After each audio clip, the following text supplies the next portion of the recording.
profesor Mario Ledesma. Con ustedes llevaremos la especialidad de electrónica.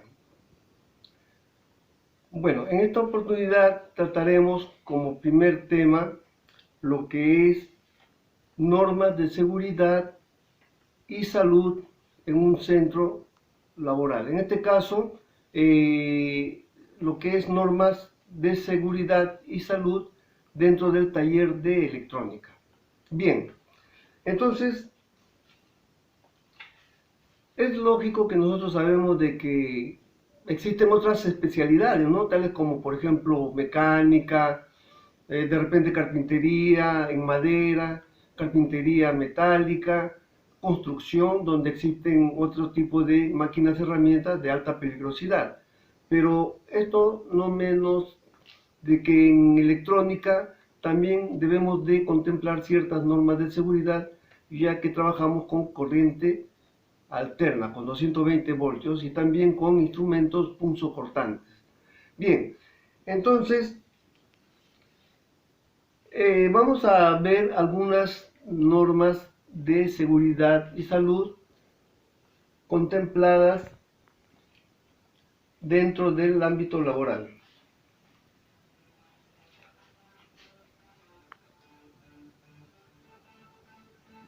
A ver, las normas básicas de seguridad son un conjunto de medidas destinadas a proteger la salud de todos, prevenir accidentes y promover el cuidado del material de los laboratorios.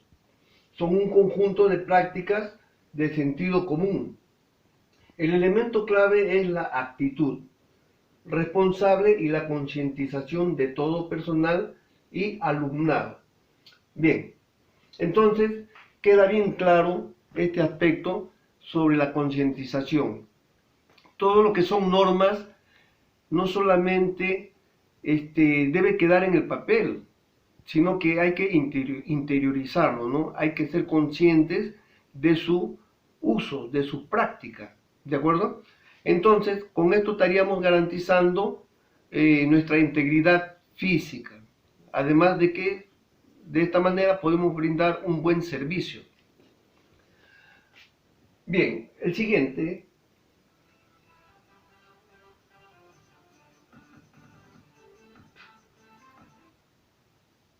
Las tareas de trabajo deben tener equipos eléctricos debidamente protegidos, buena ventilación e iluminación. Tus componentes, herramientas y los materiales deben de estar almacenados en áreas adecuadas.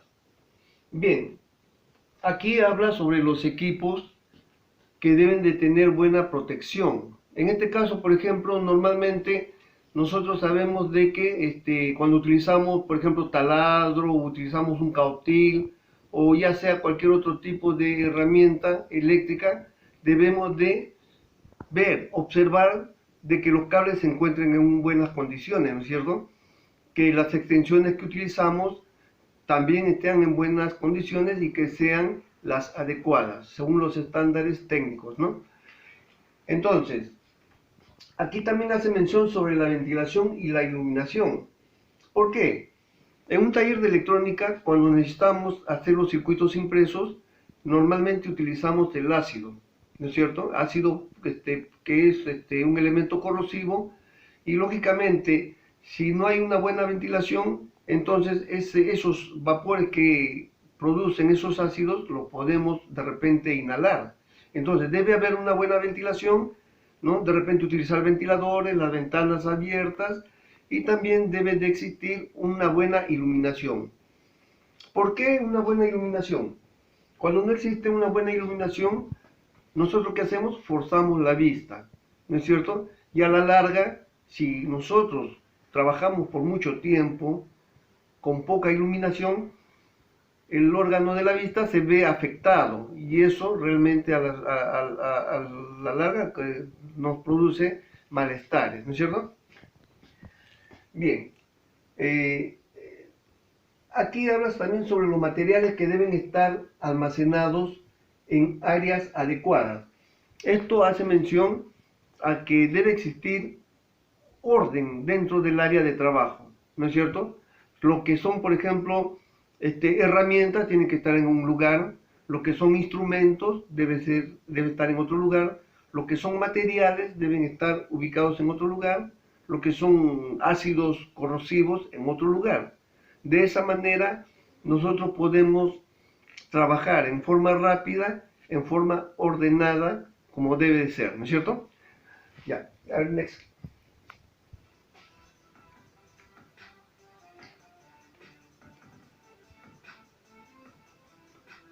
Los espacios de trabajo de laboratorio deben estar limpios y descongestionados. Miren, entonces en este caso, lógicamente, esto debe estar contemplado dentro de lo que es el orden y la limpieza.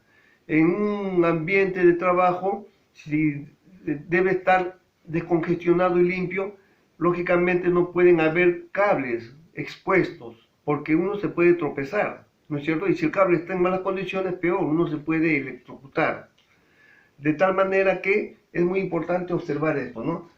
Bien, dentro de lo posible tratar de no utilizar instalaciones provisionales, ya que pueden causar un accidente si se tratasen de conexiones eléctricas. Normalmente cuando nosotros estamos dentro del taller o en un ámbito laboral, entonces de lo posible tratar de evitar conexiones provisionales, como nosotros llamamos, ¿no es cierto? En un ambiente, en un taller de electrónica, nosotros si necesitamos, por ejemplo, hacer uso de 4, 5 o 6 tomacorrientes, imagínense, tendríamos que tener varias extensiones conectadas en serie, ¿no es cierto? Y eso realmente, aparte de que causa desorden, también hace eminente el peligro de electrocución. Y si las extensiones no son del número adecuado, entonces puede haber sobrecarga y puede haber un incendio, ¿no? Un cortocircuito. Nunca efectuar una instalación provisional si debe usarse más de 2 veces, ¿no es cierto? Bien, quizás como una emergencia podríamos utilizar una extensión, o quizás 2 o 3, pero considerando lo que son las normas de seguridad, ¿no? Si vamos a utilizar una máquina de alto consumo, de repente una soldadora eléctrica, o de repente un motor grande, no podemos utilizar un cable número 16, ¿no es cierto? ¿De acuerdo? Ni tampoco 14. Lógicamente lo más recomendable es utilizar extensiones con cable vulcanizado. Y en lo posible, si ese trabajo de la utilización de estas extensiones va a ser permanente, constante durante varios días o meses, entonces no deben ser externas, ¿no es cierto? Preferible es fijarlas, hacer un conexionado fijo, ¿de acuerdo? Al tratar con electricidad se debe de ser muy cuidadoso para evitar algún tipo de evento no deseado. A ver, aquí nosotros tenemos que tener en cuenta de que 220 voltios es muy peligroso. Es más, podríamos decir que 220 voltios es mortal, causa la muerte. Y si no fuera así, entonces muchas veces en la persona causa grandes daños, ¿de acuerdo? Muchas veces de tipo cerebral o pulmonar, depende de cómo uno es electrocutado en cierta medida, ¿no? Entonces, los 220 voltios es muy peligroso para en este caso. Hay que recordar siempre que aplicar las normas de seguridad. Un cuerpo mal aislado es un buen conductor de la electricidad. Nosotros debemos, en lo posible, tratar de utilizar los implementos de seguridad, ¿no es cierto? A ver, si vamos a realizar un trabajo de electricidad o de instalaciones eléctricas de repente en nuestro taller de electricidad, de electrónica, supongamos vamos a instalar fluorescentes o de repente vamos a instalar tomacorrientes, entonces lo más recomendable es usar guantes, ¿qué más? De repente zapatos aislantes, ¿no? Botines aislantes, o de repente zapatos que tengan la suela de Gebe, ¿de acuerdo? Y con guantes.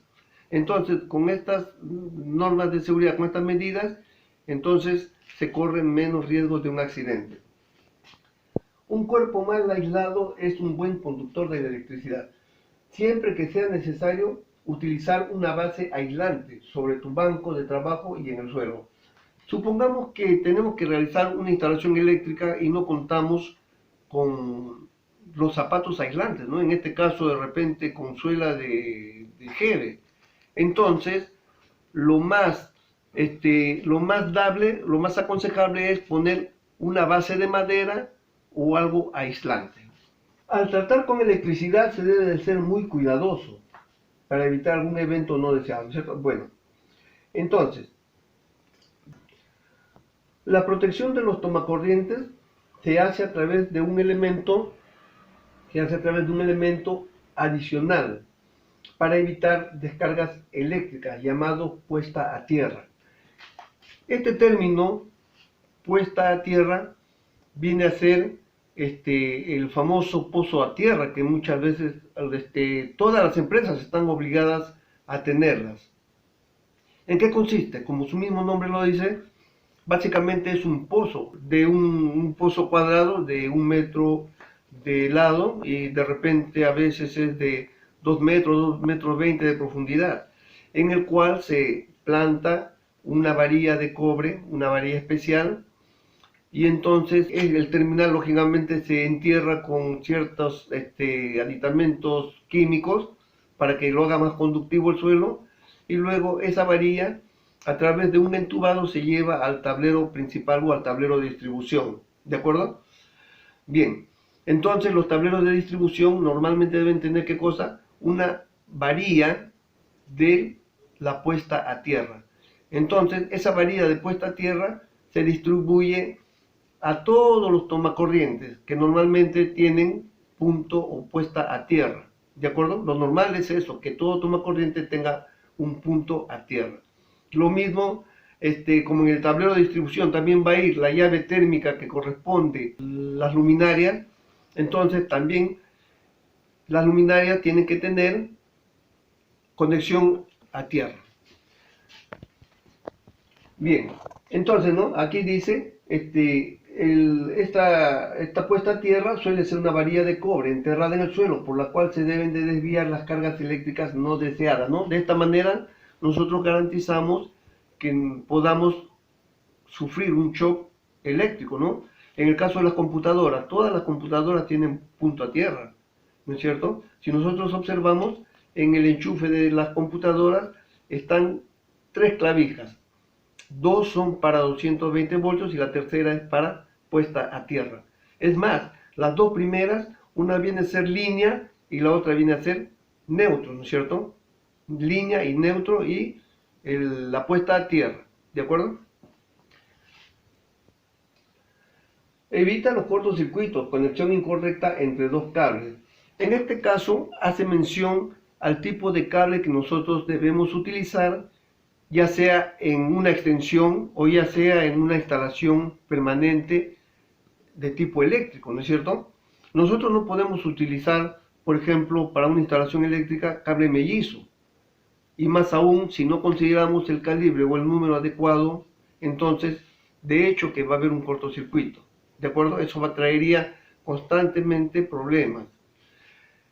Por ejemplo, para un alumbrado eléctrico jamás podríamos utilizar cable mellizo en forma externa, ya que eso es un gran peligro y eso podría ocasionar un sobrecalentamiento del cable, ¿no? Debido a la sobrecarga, y lógicamente el cable se va a calentar y eso ocasiona que se incendie el cable.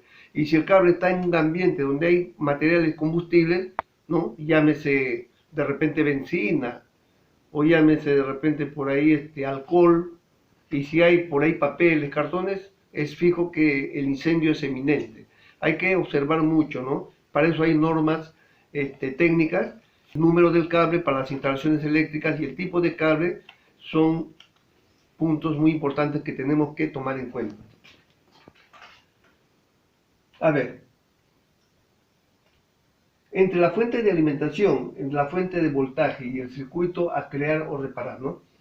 Verificar que no hayan terminales de cables sueltos que puedan hacer un contacto accidental. Los fusibles cumplen la función de proteger los equipos, pero nosotros debemos cumplir las funciones de protegerlos. Bien, entonces, ¿Cuál es la función de la llave termomagnética? La función de la llave termomagnética es proteger todo el sistema eléctrico del domicilio, del local o del edificio, ¿no es cierto? Esa es la función principal y fundamental de una llave termomagnética. En el caso, aquí también menciona sobre el circuito de repente electrónico. Los circuitos electrónicos llevan un fusible. La función de ese fusible es proteger, propiamente dicho, al circuito. ¿De acuerdo? Entonces, de esta manera vemos protección para el circuito, vemos protección para el sistema eléctrico, o sea, para los cables, y lógicamente también tenemos que considerar la protección personal, ¿no? El uso de implementos. ¿De acuerdo? Bien. Los circuitos eléctricos pueden producir descargas eléctricas, por lo tanto no hay que trabajar con circuitos en funcionamiento, especialmente cuando hay altos voltajes. Aún voltajes pequeños pueden darte una mala sorpresa bajo ciertas condiciones. Bueno, en este caso podríamos hacer mención a una situación especial. Muchas veces tenemos que de repente cambiar un fluorescente o un foco o de repente cambiar un tomacorriente. Entonces, hay situaciones en las cuales, y esto lo han hecho muchos profesionales también, se ha podido observar, ¿no? De que no bajan la llave termomagnética para realizar dichos trabajos. Es lógico, ellos por sus tantos años de experiencia lo pueden hacer, ¿no es cierto? Por los conocimientos que se tiene, con un buen aislamiento, de repente pisando en una madera o un material aislante, o de repente utilizando botines aislantes, ¿no? Y sin usar guantes, trabajando un solo polo, se puede realizar el trabajo, pero hay mucho riesgo, hay riesgo. Aún las personas con muchísima experiencia, con muchos años de experiencia, han tenido accidentes. Por eso no vale confiarse. Así se tenga muchísima experiencia y se conozca el método de trabajar con corriente, preferible es tomar las prevenciones del caso, bajar la llave termomagnética, y de esa manera nosotros estaremos garantizándonos a nosotros mismos nuestra seguridad física. ¿De acuerdo? Ya, entonces, especialmente cuando hay alto voltaje, ¿no es cierto? Voltajes pequeños pueden darte una mala sorpresa bajo ciertas condiciones. Bien, anillos, relojes, debes de quitártelos. Herramientas u objetos metálicos pueden entrar en contacto con los conductores que transportan electricidad, pudiendo producir daños a la persona o en el circuito. Lo más recomendable es alejarlo. Acá podemos observar a una persona que está con anillos. Imagínense ustedes a un técnico de repente reparando el circuito o abriendo la computadora, un case, ¿no? Lo abren y estar trabajando ahí con anillos. Los anillos son metales, son metálicos, entonces de una u otra manera se prestan a que pueda ocasionarse un cortocircuito con estos objetos, ¿no? Lo mismo, utilizar collares de metal. Muchas veces uno tiene que trabajar, se inclina y esos objetos pueden hacer contacto con la corriente, ¿no es cierto? Ocasionando algunos contratiempos y quizás hasta accidentes, ¿no es cierto? Es sabido que muchas veces lo que a la persona no lo mata no es la corriente, sino más bien los efectos que ésta causa. Se han dado casos en que personas que han trabajado en altura con escaleras, de repente les ha pasado corriente, pero y esa corriente que les pasa no realmente no las ha matado, ¿no? Pero la reacción de ellos les causa un desequilibrio, se caen de la escalera, se caen de la altura, y lo que lo mata a ellos es el golpe, la caída, ¿no? De repente caen de cabeza o algo así. Entonces, hay que tener mucho cuidado, ¿no? No necesariamente el voltaje o la corriente tiene que ser alta para que a uno lo mate, sino el efecto, la consecuencia de esta es la que ocasiona a veces la muerte. Aquí, normas de seguridad en electrónica, ¿no? Se deberá conocer la ubicación de los elementos de seguridad en el lugar de trabajo, tales como matafuegos o extintores, ¿no? Salidas de emergencia, accionamiento de alarmas, etc. Aquí, como medida, como elemento de seguridad, hace mención a los extintores. Los extintores son elementos de muchísima necesidad. Es casi obligatorio en los centros laborales. ¿Por qué? Porque si hubiera un incendio o principio de incendio, entonces haciendo uso de estos elementos se puede mitigar el fuego, ¿no es cierto? ¿De acuerdo? Además, aquí habla sobre salidas de emergencia, accionamiento de alarmas. ¿Por qué hace mención a este aspecto de las salidas? En casos de sismos, de terremotos o algún movimiento telúrico, entonces uno tiene que conocer las salidas principales, ¿no? Y para poder evacuar un ambiente o un edificio o un centro laboral en forma segura, en forma ordenada. El accionamiento de alarmas. En los centros laborales existen sistemas de alarma y estos sistemas de alarma también tienen un accionamiento manual, aunque por lo general las alarmas tienen un sistema de accionamiento automático, ¿de acuerdo? Ya sea por detección por infrarrojos o ya sea por de repente un detector de humos, ¿no? Cuando existe el detector de humos, apenas ese elemento detecta un poco de humo, entonces empiezan a activarse los sprinklers, ¿no? Unas bombas de agua y lógicamente para mitigar el fuego. Pero también existen el accionamiento manual. Aquí, por ejemplo, podemos apreciar distintos tipos de señalizaciones, ¿no? Señalizaciones que deberían de existir en un centro laboral, ¿no es cierto? ¿De acuerdo? Por ejemplo, aquí, fuego, ¿no? Por aquí, de repente, elementos químicos venenosos. Igualmente por aquí. Entonces, cada señalización indica algo, ¿no es cierto? Por ejemplo, aquí, esto de aquí, normalmente se pone en las zonas o en los lugares o en los tableros donde existe alto voltaje, ¿no? Es un rayo, ¿no? Que indica alto voltaje, ¿de acuerdo?